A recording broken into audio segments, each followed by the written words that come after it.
Pessoal, vamos falar sobre a situação lá na Ucrânia, o quanto que avançou a contraofensiva e a gente teve também alguns resultados ruins em Popasna hoje, né? Vamos entender o que está acontecendo. Essas notícias foram sugeridas por Marcos Zuckerberg, Não Coube e mais um monte de gente. Obrigado ao pessoal que sugeriu a notícia. Obrigado a você que está assistindo o nosso vídeo. Se você gosta do nosso conteúdo, por favor, se inscreva no canal, dá um like no vídeo e se quiser pagar um cafezinho para mim, tem um botão valeu aí embaixo. Eu agradeço a todos. Pois bem, a situação na Ucrânia ontem teve 2 pontos favoráveis e 1 ponto desfavorável. Vamos começar pelas notícias ruins, né? Aqui em Popasna é uma cidade que era uma frente de batalha muito forte. Os russos investiram muito em tomar Popasna e ontem eles conseguiram finalmente pegar toda a cidade. Na verdade, isso aconteceu hoje cedo, eles conseguiram tomar toda a cidade dos ucranianos. Os ucranianos retrocederam. É aquela estratégia que a gente já falou para vocês, eles de fato eles vão cedendo o espaço, mas causando muitos danos ao exército russo. Os russos perderam muitas pessoas, perderam muito equipamento para conseguir isso. Conseguiram a cidade de Popasna, nunca é uma boa notícia, vai ser mais uma que vai ser necessário os ucranianos retomarem depois, mais adiante, né? A cidade parece que já tinham tirado todos os civis de lá, a cidade já está, é igual Mariupol, está totalmente em ruínas, é uma cidade que já está há várias semanas sendo disputada, então não é uma boa notícia de qualquer forma, mas a gente tem boas notícias também. Aqui em Kharkiv, ontem a gente falou sobre várias cidades que foram retomadas, e hoje mais uma cidade foi retomada aqui. Então, os russos estão definitivamente afastados aqui da região de Kharkiv, e segundo aqui o pessoal do Instituto para Estudo da Guerra, a expectativa é que nos próximos dias ou semanas eles consigam chegar até a fronteira da Rússia, ou seja, que esse bolsão de tropas russas aqui a oeste desse rio, não, aqui a gente está falando, é oeste mesmo, né? É, oeste. A oeste do rio Donetsk, ele seja liberado, né? Tomara, vamos torcer para isso, é menos problema porque justamente libera Kharkiv, que é uma grande cidade ucraniana, desse ataque mais frontal. Ela vai continuar sendo bombardeada, evidentemente, mas aí a frequência com que isso acontece se torna muito menor, né? A presença do exército aqui piorava muito a situação. Além disso, abre-se um caminho para eles fazerem a contraofensiva também em frente a essa linha de suprimentos aqui do pessoal russo, né? Vamos ver se isso avança mais adiante. Não tivemos novidades da contraofensiva aqui em Izium, né, que a gente mostrou ontem que há alguma coisa acontecendo ali.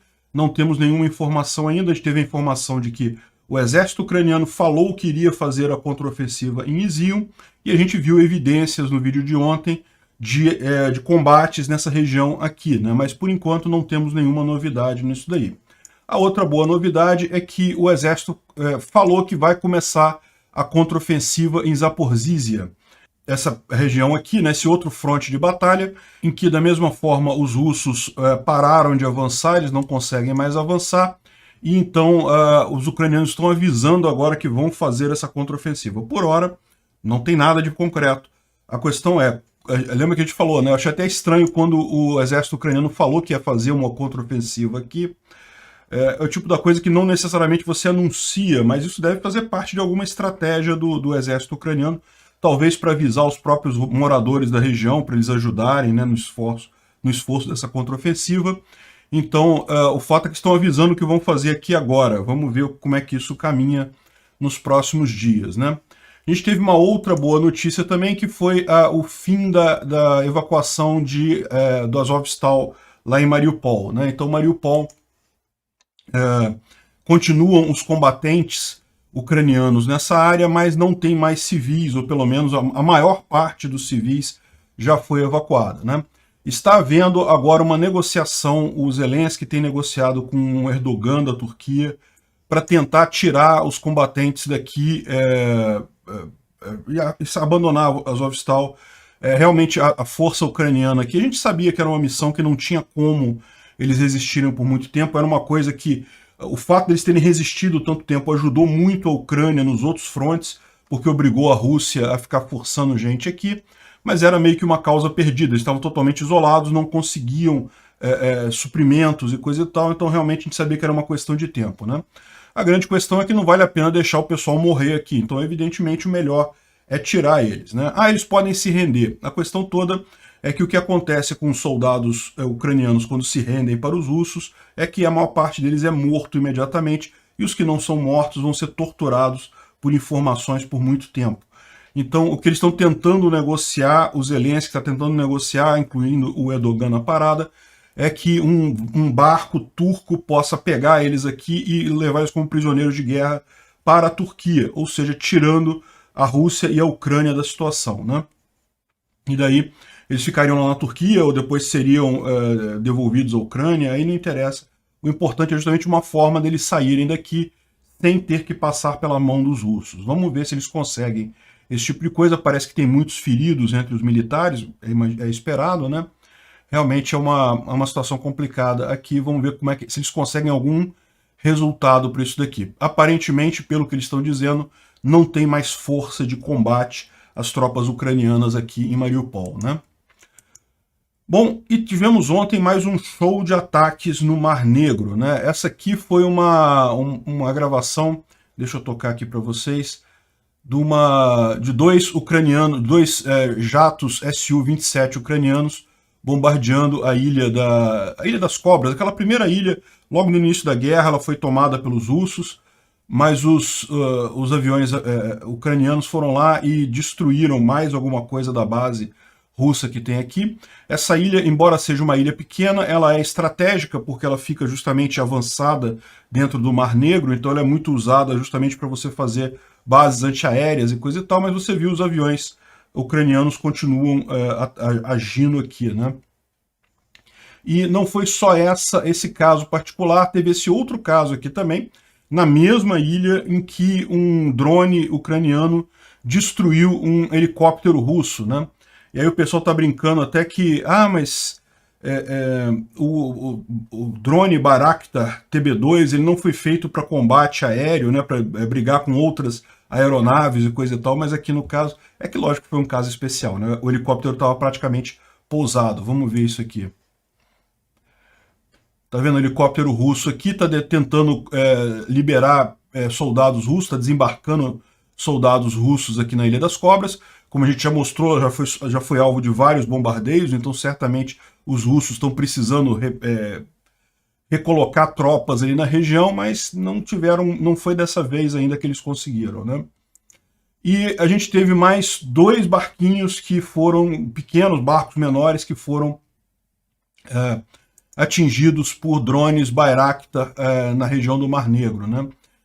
O que está acontecendo é que realmente está ficando fácil para os ucranianos isso. Por que isso? Justamente pela falta do Moskva, né? O Moskva era o grande barco que era capaz de proteger o céu, de impedir que os drones chegassem perto dos outros barcos, e uma vez que o Moskva não está lá, realmente ficou muito mais fácil para as tropas ucranianas. Uma outra informação importante, se vocês repararem aqui, a maior parte dos nomes aqui das informações da tela estão agora ocultos, né? E no vídeo que a gente mostrou ontem, apareciam algumas informações aqui que davam conta, inclusive, do número de série do drone que fez o ataque. E aí é uma coisa curiosa que foi levantada pelos russos como algo absurdo, não sei o que lá, porque o drone foi fabricado na Turquia no dia 27 de março. O drone que atirou nos barcos que a gente mostrou ontem. A gente não sabe se é o mesmo, porque agora eles estão colocando isso daqui, não dá para ver mais o número de série do drone aqui em cima. Ou seja, isso indica que a Turquia continua abastecendo a Ucrânia com drones TB2, com Bayraktar TB2. Eu imagino que isso é algo excelente para a Turquia, porque no final das contas essa guerra está sendo uma propaganda ótima para esse drone, deve ter um monte de gente querendo comprar esse drone agora, de um monte de exércitos no mundo, e não é de se estranhar. Afinal, a Turquia ela se manteve neutra nessa história, porque ela tem muitas ligações com a Rússia, mas ela deixou claro que iria honrar contratos de armas com ambos os países. Ela fabrica também armas para o exército russo. Então, no final das contas, não tem nada demais o fato do drone ter sido fabricado recentemente. na verdade mostra algo positivo, né? O governo ucraniano também tem recebido muita ajuda na forma de dinheiro, e isso permite que ele, por exemplo, compre diretamente da Turquia esses drones Bayraktar TB2. E aí o Oleksiy Sorokin, que é um jornalista ucraniano, começou a se perguntar, pô, a essa altura do campeonato, sem a proteção do Moskva e aparentemente sem a proteção também da Ilha das Cobras, aquela ilha que, né, que a gente viu sendo mais uma vez destruídos os armamentos ali, parece que a Rússia não tem mais muita capacidade antiaérea na região do Mar Negro, pelo menos mais próximo da costa da Ucrânia. Então, em princípio, em pouco tempo a gente vai ver a Rússia sem nenhum barco no Mar Negro, né? Seria uma tragédia enorme para a Rússia esse tipo de coisa. Além de ser uma vergonha enorme, seria um prejuízo monstruoso. É uma das grandes frotas de navios russos, né? A frota do Mar Negro. A Rússia, ela basicamente tem poucas saídas para o mar. Ela tem a frota do Mar Negro, tem a frota do Báltico, que é baseada em São Petersburgo, tem a frota do Ártico, que fica lá no norte da Rússia, e tem a frota do leste, lá em Vladivostok, né? Mas essa daí é uma das 4 grandes frotas. Na verdade, o Mar Negro é a principal saída da Rússia para águas quentes aqui para o lado Atlântico, né?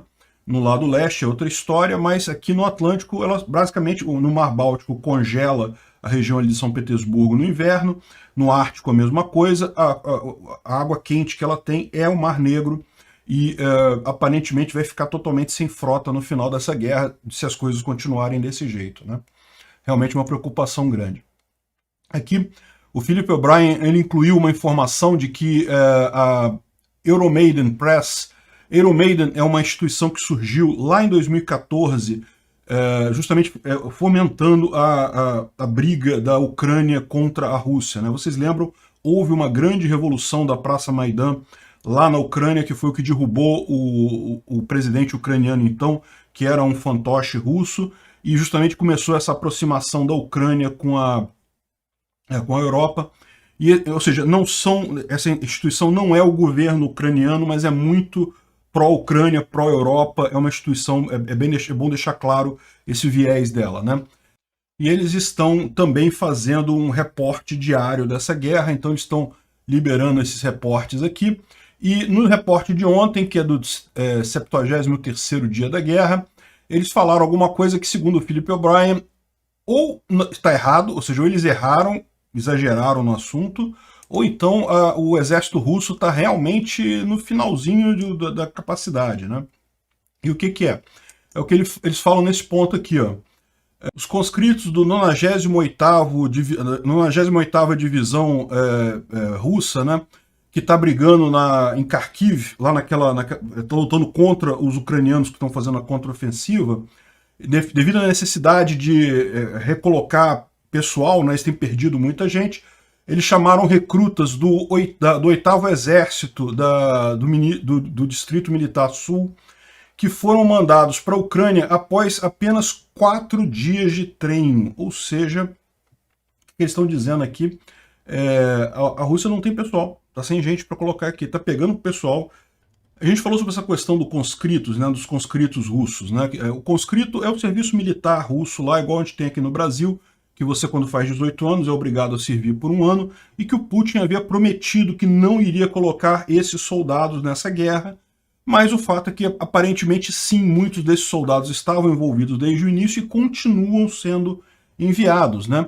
Então, eu estou falando aqui, apesar do Kremlin dizer repetidamente que não está envolvendo conscritos na guerra, esses casos estão acontecendo, e cada vez com mais frequência. E você mandar um cara para frente de batalha com 4 dias de treinamento, realmente você mandar bucha de canhão, né? O cara vai morrer rapidamente, ele não tem capacidade nenhuma ainda de batalha para realmente fazer qualquer coisa de positivo lá na frente.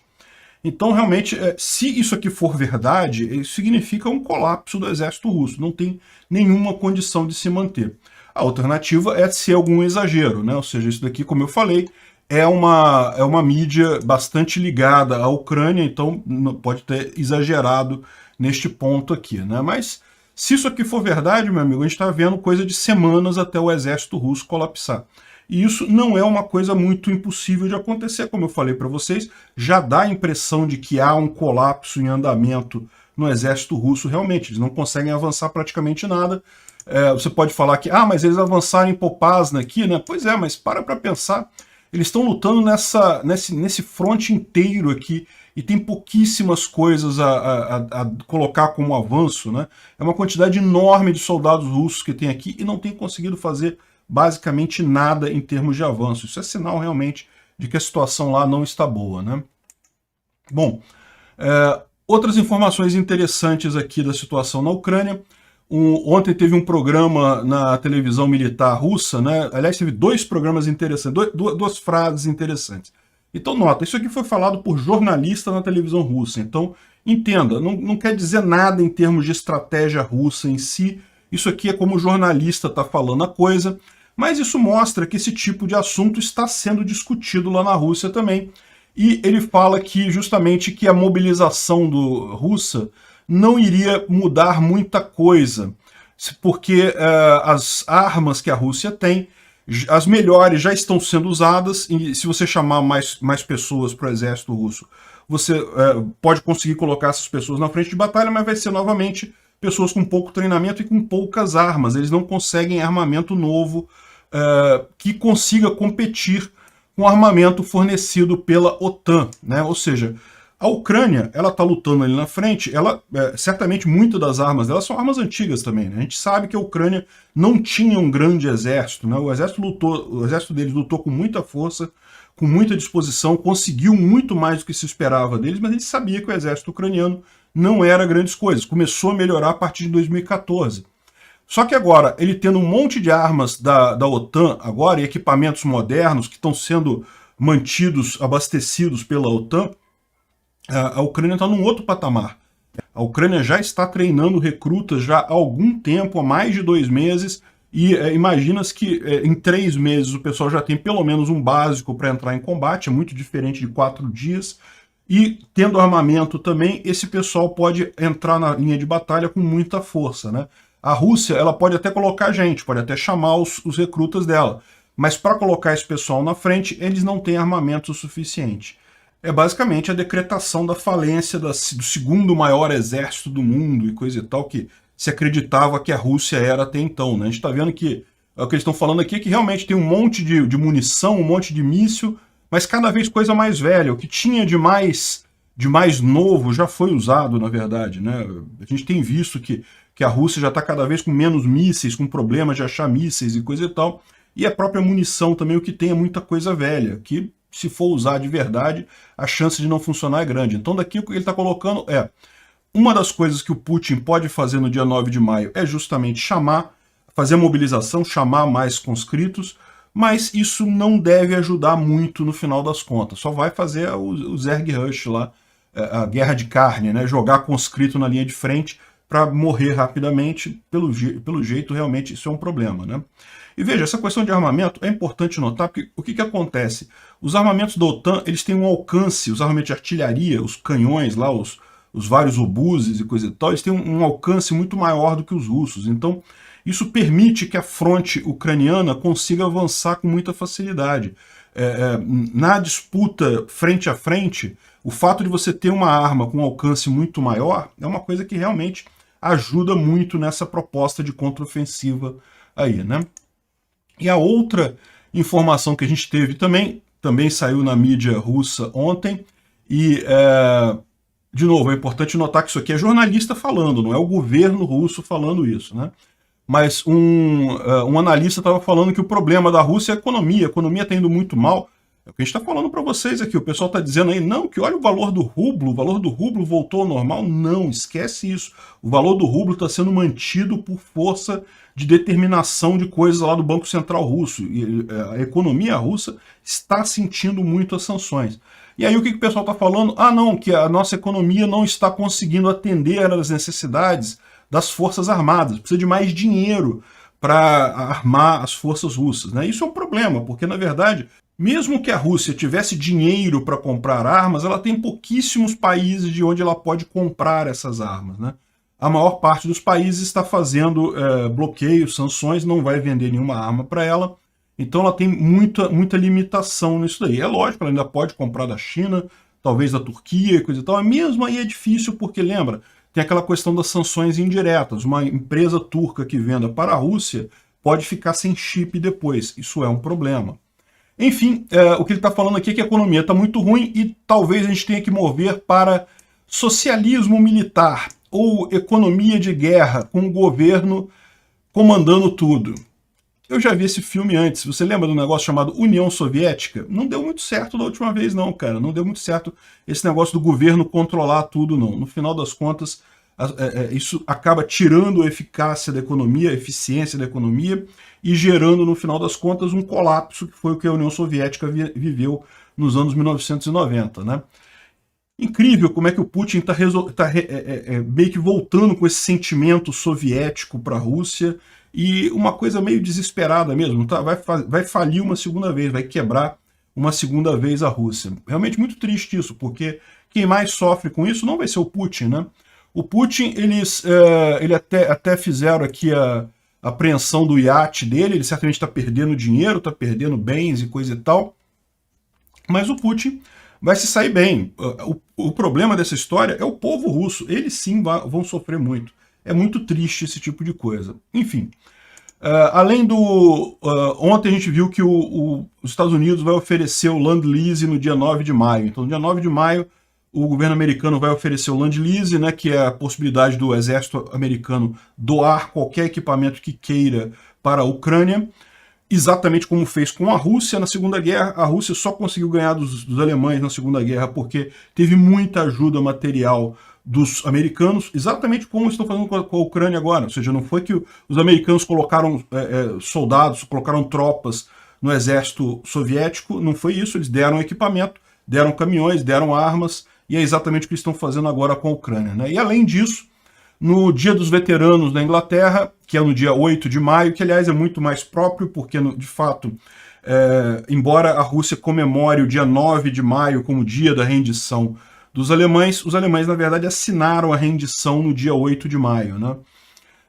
Então, na Inglaterra se comemora o Dia dos Veteranos esse dia também, e o Boris Johnson prometeu então entregar mais 1,6 bilhões de dólares em dinheiro para a Ucrânia, em ajuda militar para a Ucrânia, né? Excelente isso daí. Um outro ponto importante, mais sanções para a Rússia, no caso aqui de chips ARM. ARM é uma tecnologia de chip muito usada em celular, em um monte de dispositivos, inclusive em armamentos, e Moscou tem duas empresas de chip chamadas Baikal Electronics e MCST. Essas duas empresas de chips, elas licenciam a tecnologia ARM que é produzida na Inglaterra. Então elas tinham essa licença e elas, além de vários outros, foi recusada a licença para usar essa tecnologia. E aí muita gente pode falar assim, mas eles não vão ter mais a licença de usar a tecnologia, mas eles já têm a tecnologia, eles podem continuar fabricando aquela tecnologia, né? E não, porque eles não têm fundições de chip. Eles subcontratam, essas empresas russas, elas usam a tecnologia ARM, desenham os chips e subcontratam empresas, fundições de outros países para fazer isso. E daí, como elas não têm mais essa licença, as fundições de outros países não vão querer comprar essa briga, não vão mais produzir os chips para essas empresas aqui. Então, no final das contas, o pouco que eles tinham de tecnologia um pouco mais avançada, tá vendo? Esses aqui são os chips que eram produzidos com essa tecnologia nessas indústrias russas.